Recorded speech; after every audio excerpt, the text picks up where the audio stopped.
नमस्कार, mid cap मंत्रा में आप सभी का स्वागत है। मैं हूं सुमित। हफ्ते का आखिरी कारोबारी सत्र भारतीय बाजारों में सो फार रिकवरी के नाम आप कह सकते हैं जो कि इंडेक्स में होते हुए दिखाई पड़ रही है। फ्रंटलाइन इंडेक्स से ज्यादा मिड कैप स्मॉल कैप जो कि आज अच्छे रिकवरी मोड पे है, ऑलमोस्ट डे हाई के आसपास मिड कैप इंडेक्स सो फार ट्रेड कर रहा है। स्मॉल कैप इंडेक्स में भी करीब 1/4% के आसपास के आधा % ज्यादा की बढ़त वहां पर देखने को मिल रही है। मिड कैप 1/4% और स्मॉल कैप इंडेक्स करीब आधा % के आसपास की तेजी के साथ कामकाज करते हैं। एडवांस डिक्लाइन 1600 शेयर तेजी में और करीब 1100-1200 शेयर ऐसे हैं जहां पर भी क्वालिटी देखने को मिल रही है। बातचीत करेंगे हम मानस जायसवाल से, हमारे साथ मौजूद हैं लखनऊ से। उनसे हम चर्चा करेंगे मार्केट्स को लेकर, राय रणनीति समझेंगे, कुछ स्टॉक्स से बातचीत होगी। लेकिन पहले देख लेते हैं हेडलाइंस।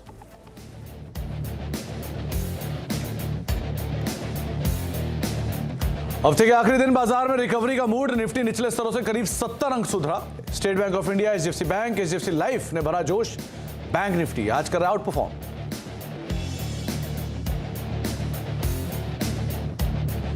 एमएससीआई ने अदानी ग्रुप के 4 शेयरों का वेटेज घटाने का लिया फैसला। शुरुआती दबाव के बाद अदानी एंटरप्राइजेज, अदानी पोर्ट, अंबुजा में रिकवरी, लेकिन कैश के शेयरों पर दबाव जारी।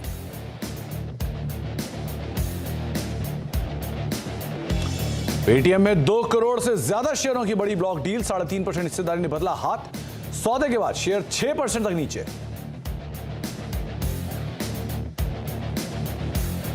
कमजोर नतीजों के बाद 5% से ज्यादा फिसला यूनाइटेड ब्रिवरीज। मुनाफे से घाटे में आई कंपनी। अच्छे नतीजों के बावजूद लुपिन में 4% की कमजोरी। तीसरी तिमाही में अमेरिकी आय अनुमान से कम रहने से बाजार निराश।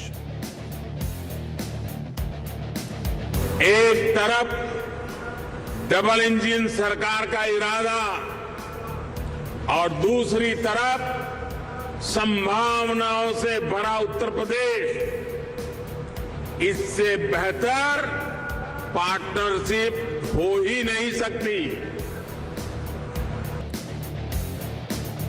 पीएम मोदी ने ग्लोबल इन्वेस्टर समिट का किया उद्घाटन। कहा यूपी में डबल इंजन की सरकार बढ़ा रही है ग्रोथ की रफ्तार। राज्य में निवेश के अपार मौके। सीएम योगी बोले करीब 33,000 करोड़ के निवेश के प्रस्ताव मिले। We plan to invest an additional 75,000 crores in UP over the next 4 years across geo, retail and renewable businesses. UP global investor summit में रिलायंस इंडस्ट्रीज के चेयरमैन मुकेश अंबानी का बड़ा ऐलान। 4 साल में 75,000 करोड़ का निवेश करेगी कंपनी। 1 लाख नई नौकरियां होंगी पैदा।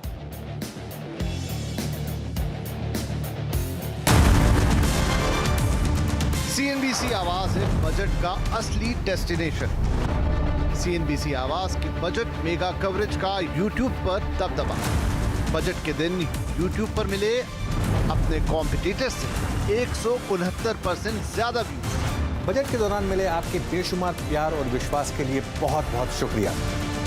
देखते रहिए सीएनबीसी आवाज, आपके मुनाफे की बात।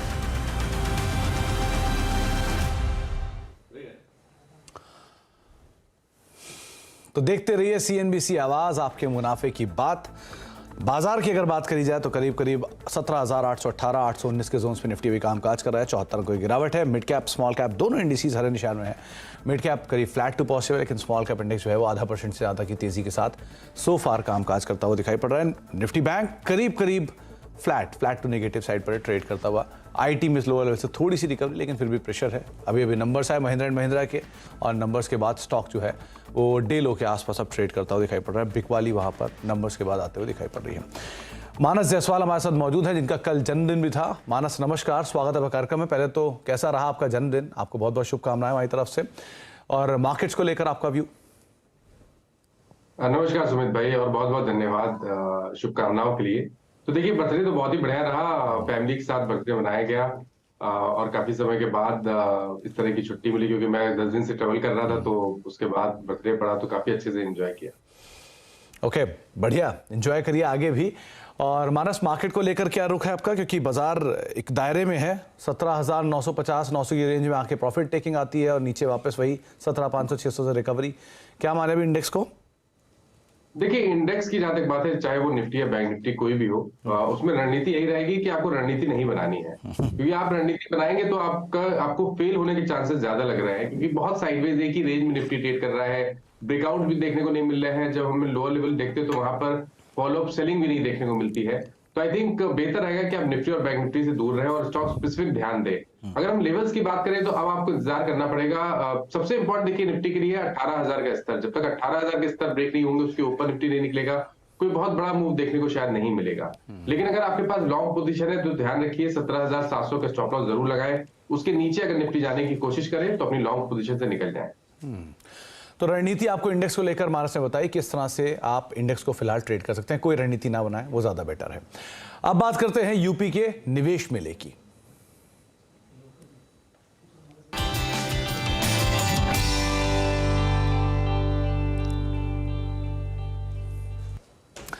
यूपी में आज से ग्लोबल इन्वेस्टर्स समिट की शुरुआत हो चुकी है। पीएम मोदी ने सीएम योगी की मौजूदगी में समिट का शुभारंभ किया है। इस बार इन्वेस्टर्स समिट में 20 से ज्यादा देशों के 10,000 डेलीगेट शामिल हुए हैं। इस निवेश कुंभ में अब तक 18,643 एमओयू साइन हुए हैं। इसमें करीब 33,000 करोड़ के निवेश के प्रस्ताव मिले हैं, जिनके जरिए 92,50,000 करोड़ से ज्यादा लोगों को रोजगार मिलेगा। पीएम मोदी ने इंडस्ट्री को निवेश का न्योता देते हुए कहा कि यूपी में डबल इंजन सरकार की वजह से मौकों की भरमार है। देश के स्टार्टअप रिवॉल्यूशन में भी यूपी की भूमिका लगातार बढ़ रही है। आने वाले कुछ वर्षों में 100 इंक्यूबेटर्स और 3 state of the art centres को स्थापित करने का लक्ष्य यूपी सरकार ने रखा है। यानी यहां आने वाले इन्वेस्टर्स को टैलेंटेड और स्किल युवाओं का एक बहुत बड़ा पूल भी मिलने जा रहा है। साथियों, एक तरफ डबल इंजन सरकार का इरादा और दूसरी तरफ संभावनाओं से भरा उत्तर प्रदेश, इससे बेहतर पार्टनरशिप हो ही नहीं सकती। ये जो समय है इसको हमें गंवाना नहीं चाहिए। भारत की समृद्धि में दुनिया की समृद्धि निहित है। इस वर्ष के बजट में 35,000 करोड़ रुपए तो हमने सिर्फ एनर्जी ट्रांजिशन के लिए रखे हैं। ये दिखाता है कि हमारा इरादा क्या है। मिशन ग्रीन हाइड्रोजन हमारे इसी इरादे को बुलंद करता है। इस बजट में इससे जुड़ा पूरा इकोसिस्टम विकसित करने के लिए अनेक कदम उठाए गए हैं। इलेक्ट्रिक मोबिलिटी की ट्रांसफॉर्मेशन के लिए एक नई सप्लाई और वैल्यू चेन हम विकसित कर रहे हैं। साथियों, मुझे खुशी है कि नई वैल्यू और सप्लाई चेन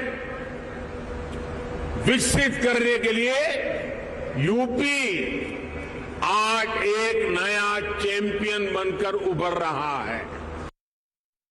और साथ ही सीएम योगी ने बताया कि निवेशकों के लिए उत्तर प्रदेश सरकार ने कई काम किए हैं। उसका ये नतीजा है कि आज उत्तर प्रदेश में जमकर निवेशक निवेश की तैयारी कर रहे हैं।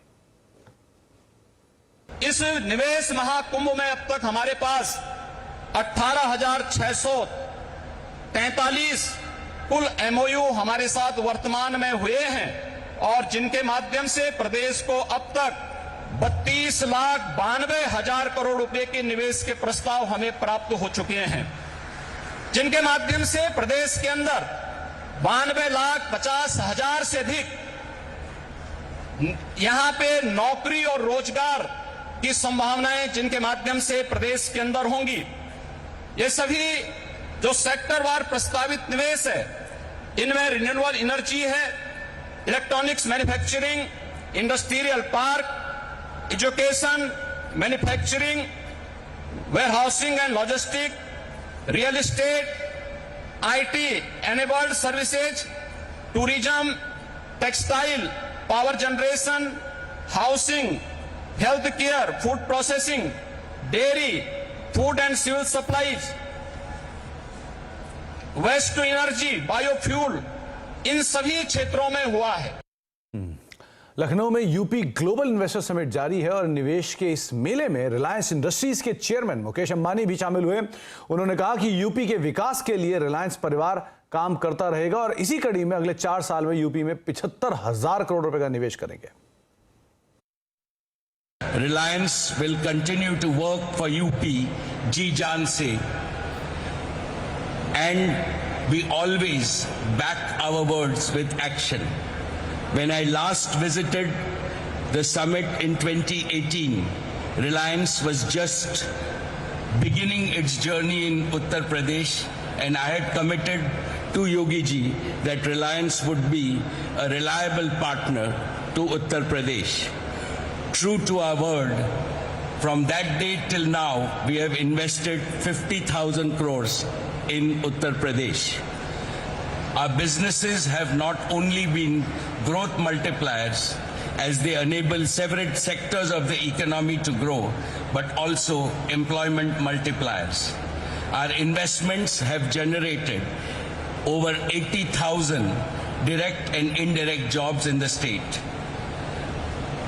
Today, I am happy to announce that we plan to invest an additional 75,000 crores in UP over the next 4 years across geo, retail and renewable businesses.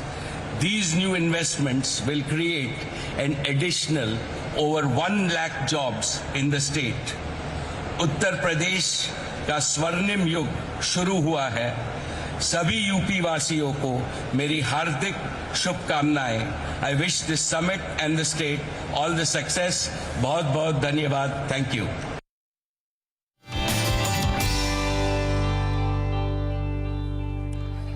तो यूपी समिट के बाद कुछ और अहम खबरें, जहां पर वित्त मंत्री के बाद अब central board of the indirect taxes and customs के चेयरमैन ने कहा कि सीमेंट पर जीएसटी की समीक्षा जल्द फिटमेंट कमेटी करेगी। 18 फरवरी को होने वाली जीएसटी काउंसिल बैठक में इसकी समीक्षा होगी। जीएसटी काउंसिल या परिषद की बैठक 18 फरवरी के लिए निश्चित है। एजेंडा अभी सर्कुलेट होगा। इसमें कुछ ऐसे विषय हैं जो अभी तक फिटमेंट कमेटी ने जिनका एग्जामिनेशन किया है और लॉ कमेटी ने जिनका एग्जामिनेशन किया है। जो स्पेसिफिक इश्यूज हैं वो आपको भी पता चलेंगे जब एजेंडा सर्कुलेट होगा। जहाँ तक फिटमेंट की बात है, जी हाँ, वित्त मंत्री ने यह वक्तव्य दिया था कि सीमेंट पर 28% की दर से जो अभी जीएसटी लगता है उसके बारे में विचार करने के लिए फिटमेंट कमेटी बैठेगी और जो भी उनका रिकमेंडेशन होगा वो काउंसिल के समक्ष प्रस्तुत किया जाएगा। तो आप सुन रहे थे सीमेंट स्पेस को लेकर एक इंपॉर्टेंट अपडेट। अब वक्त हो गया एक ब्रेक का, और ब्रेक के उस पार जब लौटेंगे तब बातचीत करेंगे कल्पतरू पावर के डायरेक्टर अमित उपलेंचवार से। हमारे साथ मौजूद हैं, खासतौर से नंबर्स को लेकर, आउटलुक को लेकर। छोटे से ब्रेक के उस पार।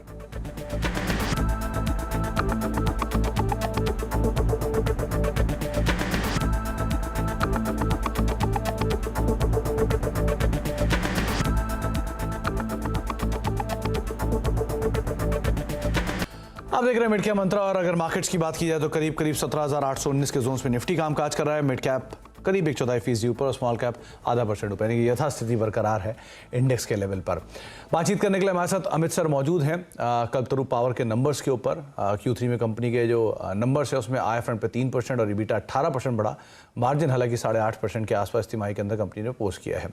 हमारे साथ कंपनी के डायरेक्टर अमित सर मौजूद भी हैं। अमित सर नमस्कार, स्वागत है कार्यक्रम में। सबसे पहले तो नंबर्स के लिहाज से देखें तो एक बढ़िया ऑर्डर बुक, 40,000 करोड़ रुपए के आसपास की ऑर्डर बुक है।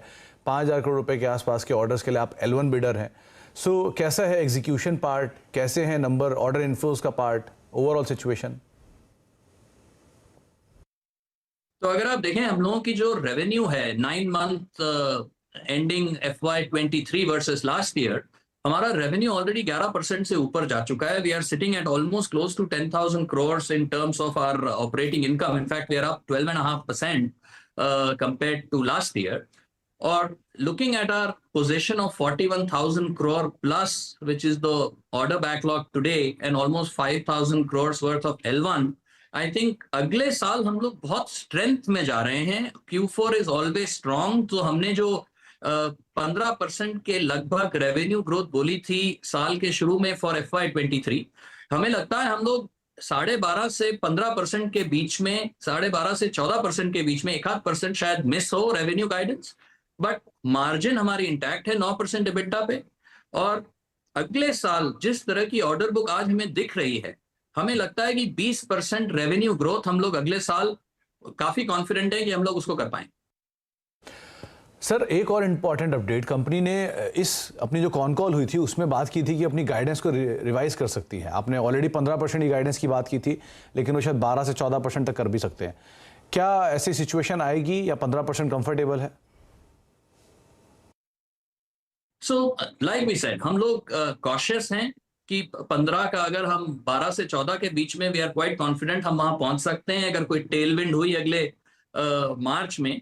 But I think it is realistic to assume कि हम लोग 12 से 14 के बीच में रेवेन्यू करेंगे इस साल ग्रोथ. बट हमारी इबिटा मार्जिन विल बी, जो हमने बोली है उसमें कोई downward revenue guidance, margin guidance नहीं है. चलिए, बहुत बहुत शुक्रिया अमित सर. थोड़ा समय का अभाव है, वरना आपसे और बातचीत करते हैं कुछ नंबर्स को लेकर, लेकिन जो कंपनी के नंबर्स हैं वो थोड़ा स्लगिश ज़रूर हैं, लेकिन ऑर्डर इनफ्लोज बढ़िया है और जो 15% की गाइडेंस है उस पर थोड़ा कॉशियसली ऑप्टिमिस्टिक मैनेजमेंट यहाँ पर भी दिखाई पड़ रहा है. करीब $600 करोड़ के आसपास की ऑर्डर बुक और एक बड़ी सिनर्जीज़ का इम्पैक्ट भी गोइंग फॉरवर्ड कंपनी के नंबर्स के बाद देखने को मिल सकता है. खिलाड़ी अपडेट आपकी स्क्रीन पर आता हुआ दिखाई पड़ेगा. खासतौर से इस हफ्ते का आखिरी कारोबारी सत्र है और 3 खिलाड़ी वहाँ से पार्टिसिपेट कर रहे हैं. अदानी एंटरप्राइजेस पे एक सेल कॉल इनिशिएट की है प्रशांत ने. करीब 1750 रुपए के टारगेट्स के लिए 2065 का एक स्टॉप लॉस यहाँ पर मेंटेन करेंगे. और कुछ दिन पहले अदानी पे ही लॉन्ग कॉल भी थी प्रशांत की. तानला प्लेटफॉर्म करीब 730 रुपए के टारगेट्स के लिए यहाँ पे बाय कॉल, जिसमें प्रॉफिट बुक कर चुके हैं रूपक 643 रुपए के जोन्स के आसपास. और जो रिटर्न है वो आपका तीनों ही खिलाड़ियों का आपकी स्क्रीन पर आता हुआ दिखाई पड़ेगा, जिसमें सोफा लीड कर रहे हैं रूपक 14% रिटर्न के साथ, प्रशांत 9.5% रिटर्न और ब्रिजेश करीब 2.5% रिटर्न यहाँ पर भी आता दिखाई पड़ रहा है. करीब 2-2.5 घंटे का और कारोबार बचा है, तो देखते हैं सेकंड हाफ में तीनों ही खिलाड़ियों का कैसा परफॉर्मेंस रहता है. ब्रेक का वक्त है, ब्रेक के उस पार नो योर कंपनी में आज हमारे साथ देश की सबसे बड़ी इंश्योरेंस कंपनी LIC के MD सिद्धार्थ मोहंती सर मौजूद होंगे, जिनसे हम बातचीत करेंगे.